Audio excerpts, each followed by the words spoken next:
Put a finger down if you have ever permanently deleted important pictures of yourself, of important moments of your life. Well, I have, and I was really terrified when it happened because those were pictures I definitely couldn't miss at all. So that's when I found an app called Photos Recovery. I'm just gonna show you guys in a few seconds how it works. It's really easy. You just press a button and it recovers your permanently deleted photos. Let me show you in a few seconds.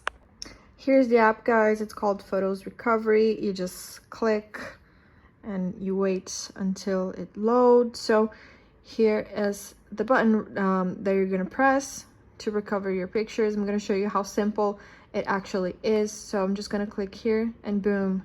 Those are some pictures I took from a friend yesterday, and I had them tested. I permanently deleted them just to try and see if this app really works.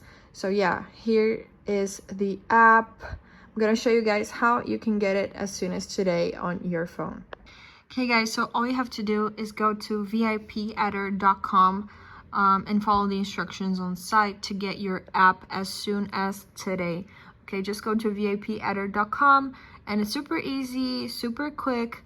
The instructions are really clear to follow, so don't hesitate and go download your app right now.